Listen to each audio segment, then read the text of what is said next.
I'm Bea Gorman with Tahoe Chamber, standing here at the beautiful new Lakeview Commons Beach. Tahoe Chamber is a bi-state business organization. We represent over 650 businesses, and our board is known for its commitment and vision to planning for the future. And one of the ways that we do that is to draw on experts and resources in other communities. So today we're going to tell you a little bit about a Pathways to Prosperity trek that the Chamber took this last June of 2012.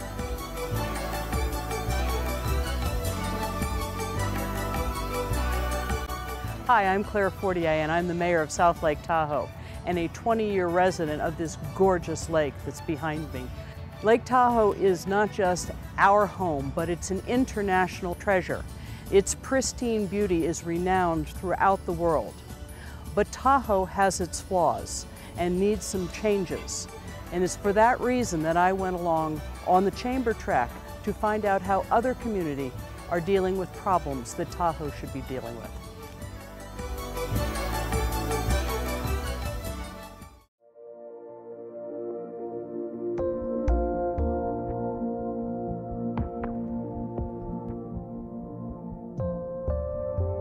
Lake Tahoe is renowned as an iconic and pristine travel destination, drawing tourists from all over the world to share in this awesome beauty, in this place that we call the Jewel of the Sierra. But even jewels can have their flaws, and so too is the case within the Lake Tahoe Basin.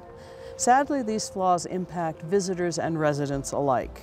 Since 1997, Lake Tahoe has been in an economic decline, leaving us with 16% unemployment. 15% of the population in the Tahoe Basin has moved. Our outdated and underperforming motels and shabby strip malls need a revamp. We have an inadequate and crumbling infrastructure. We are basing so many of our decisions on outdated environmental initiatives that are no longer supported by science. And while the problems at Tahoe are many, and they are difficult, they are not impossible to solve. The Pathways to Prosperity trek was a 3-day journey in search of ideas employed by other communities when faced with issues similar to those we face in Tahoe now and must begin to address. We looked at 3 areas while on our trek, the first being tourism and how to integrate stewardship into the tourism experience, and we looked at this in Monterey. We looked at transportation. How did communities create pedestrian-friendly main street centers? And that we saw in both Monterey and Livermore. And then our third item of interest was, how do we take control of our destiny? How do we explain why the status quo is no longer acceptable to the state's and the basin's citizens?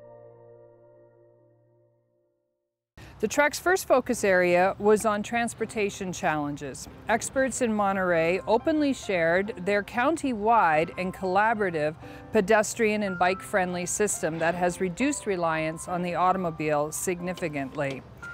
What struck the group most in terms of environmental integration and tourism experiences was, from an experience perspective, everywhere we went, they carried the theme of the Monterey Bay, wildlife and culture.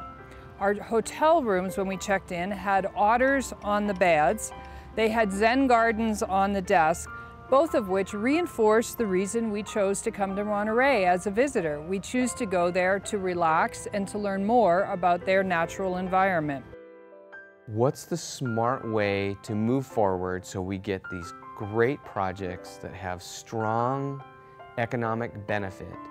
They don't bring in a whole bunch of new traffic, and we find a way to make the city so much more connected that when you're in the downtown, you can easily walk or ride your bike, into the waterfront area and back. And you can make those great connections. And transit works so well that it's part of the network. It's not something that's taking away from your street capacity. It's all these things, little things working together.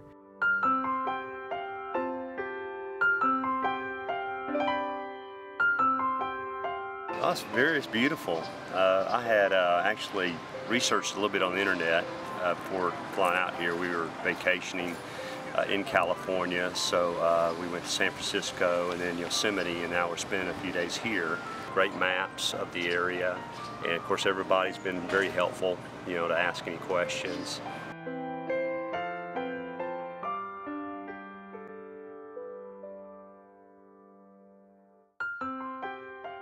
We had to choose not to waste a really good recession, because nobody asked the question, what's broken when everybody's making money? Or when you're coming out of a recession, people are trying to get their competitive edge back and they want to focus on their business, and they don't want to focus on, all right, what are we doing wrong? How do we improve? A recession is the right time to figure out where you're going to go in the long term. The sidewalk is one little piece. Is having a nice wide sidewalk that's beautiful important? Yeah, it's really critical. But at the same time you have those sidewalks, you have to have a traffic network that moves people through and gives you good access. The good access makes it easier to move around the downtown and get to the places you want to go. So I want my network to be so connected and so easy that it feels natural to just walk around. It feels natural to just walk down to the rec trail and walk down the waterfront. Our transit system, our BRT system now is branded so that it's fun. Every single layer has to be connected and it has to work great. If it doesn't work great, you haven't accomplished anything. The Trek's next goal was to understand the best practices for achieving prosperity and integrating the environment into the visitor experience of Lake Tahoe. The most striking takeaway from Monterey regarding their economy was that each and every leader we met with was deeply engaged in the economic development process. They all regularly participate in their competitive clusters process. This is a similar process to the one recommended in the Lake Tahoe Basin Prosperity Plan that is beginning to take shape under the Tahoe Prosperity Center. Livermore, California was the next stop on the Pathways to Prosperity trek. Here the trek participants met with a full team of community and city leaders to hear about their 40-year process to reclaim their downtown for citizens and visitors' enjoyment. They have truly created a charming small town feel that instantly appeals to young and old. This was a 4-lane highway, and to me, kind of the brilliant thing that they did was when you looked at it as 4 lanes of highway, it looked huge. It was a cavern. So in order, it's not like we could move the buildings closer together to create a better intimate streetscape. So by taking all of the landscape elements out into the street. So that's why you'll see the trellising, the trees. You're going to hear a lot of people worrying about parking. I mean, we're crazy enough to actually give up parking and during the spring and summer let the restaurants take over the front parking spots and create a dining area. And then when we get to October, when the holidays and the rainy season is going to start, we move all of that out and it goes back to parking. And that's been huge because the communities now, everybody loves to be outdoors. If you've got the weather for it, people want to eat outside. So our spring and summer, we capture that. What it ends up doing for the restaurants, which is great, is all of a sudden they've increased their table seating, some of them by almost 40% through spring and summer. And then, they go back to their smaller sizes during the winter. So it's a great economic, kind of extension for them. But again, we're seeing that the return on the investment of the community is not in a parking space holding a car with 2 people that are walking around. But if I can take that space and have 9 people dining and spending money in that spot, or 10 people, then you're getting a better return on that little piece of, real estate.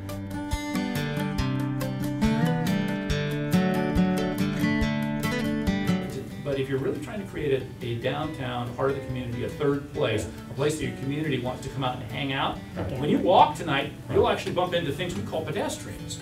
And they're actually just walking around. And they're buying things, they're sitting in restaurants, all sorts of stuff like that. And if you're sort of thinking about it from if I don't have 14,000 trips or 28,000 trips or 32,000 trips, I'm never going to make a living. The answer is no. You need the dozens of people to come in and shop at your place. You don't need the thousands of people to drive past.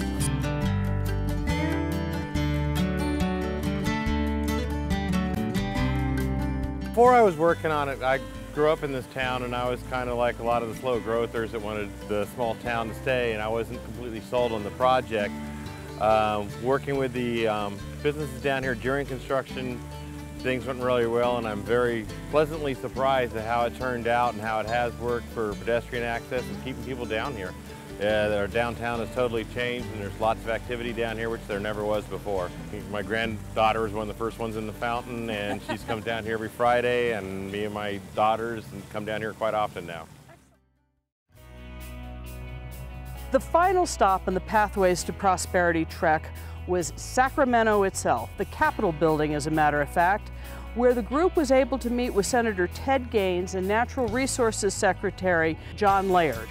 The team came prepared of an overview of where Tahoe is and where we want it to go. You know, I have both the pleasure and the challenge of heading up what is a bi-state regional agency whose charge is to restore and protect that jewel that is Lake Tahoe and the entire watershed that supports Lake Tahoe. That restoration effort requires partnership, and that's what's represented at this table today, and it's a much deeper partnership than you see here. It's federal, it's 2 states, it's private sector, and it goes very deep. Our interest in investing in the Vail organization has been very aggressive, and others, is that it's going to take a very strong public-private partnership to accomplish the goals that we have for Lake Tahoe, be they economic goals or environmental goals. You know, we're going to need private-public cooperation to get the environmental gain we want to see in the area and look and get some of the economic opportunities under our belt. You know, as a private investing group, which we are as part of Vail Resorts, we've invested over tens of millions of dollars to upgrade the actual resorts to get them to the quality of the experience that we like them to be. But the challenge is, as be it our resorts are world class, when people get off the mountain, it's less than world class. And when we have to compete with the Utahs, the Colorados, and arguably Europe, for those folks who vote with their dollars about where they're going to take those precious dollars in a recession and a down economy and take their family, when they have to do comparisons, it's the whole picture. For those who live here, as well as those who visit, working together, we can preserve Lake Tahoe's fragile environment, as well as create a prosperous community for us all.